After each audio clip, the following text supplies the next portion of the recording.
नमस्कार दोस्तों, नवरात्रि शुरू होते ही घर घर में पूजा व्रत और माता रानी की भक्ति का माहौल बन जाता है।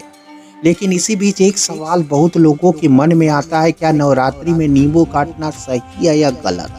कहीं से माता रानी नाराज तो नहीं होती? आज इस वीडियो में हम जानेंगे इसका असली सच, ताकि आप कोई गलती न करें। दोस्तों, बहुत से लोग बिना सही जानकारी के डर जाते हैं। कुछ लोग कहते हैं नवरात्रि में नींबू काटना अशुभ होता है, तो कुछ लोग इसे सामान्य मानते हैं। लेकिन आखिर धार्मिक मान्यता क्या कहती है? वीडियो को अंत तक जरूर देखिए, क्योंकि अंत में मैं बताऊंगा कि अगर आपसे गलती से नींबू कट जाए तो क्या करना चाहिए। सबसे पहली बात समझिए, नवरात्रि का समय साधना, पवित्रता और संयम का होता है। इन दिनों लोग खान पान, व्यवहार और घर के माहौल को शुद्ध रखने की कोशिश करते हैं।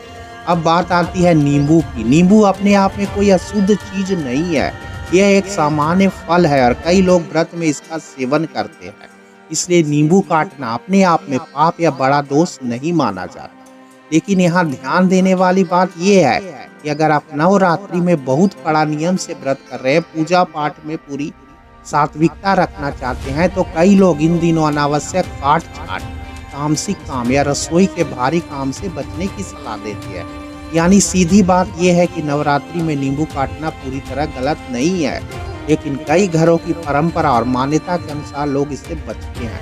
अगर आपके घर में ऐसा नियम है तो उसे उसका पालन करना बेहतर माना जाता है। दोस्तों, धर्म में सबसे बड़ी बात होती है भावना और श्रद्धा। अगर आपने किसी जरूरत के कारण नींबू काट लिया तो घबराने की जरूरत नहीं है। माता रानी केवल बाहरी नियम नहीं बल्कि आपके मन की भक्ति देखती है। हाँ, अगर आप व्रत और पूजा को बहुत नियम पूर्वक कर रहे हैं तो इन 9 दिनों में जितना हो सके सादगी और सात्विकता बनाए रखें। अब सबसे जरूरी बात, अगर गलती से नवरात्रि में नींबू कट जाए तो क्या करें? इस स्थिति में परेशान न होइए, साफ मन से माता रानी से क्षमा प्रार्थना करिए, दीपक जलाइए और अपनी पूरी श्रद्धा के साथ जारी रखिए। मन में डर रखने की जरूरत नहीं है। तो दोस्तों, अब आपको समझ आ गया होगा कि नवरात्रि में नींबू काटना पूरी तरह गलत नहीं है, लेकिन घर की परंपरा और श्रद्धा का ध्यान रखना भी बहुत जरूरी है।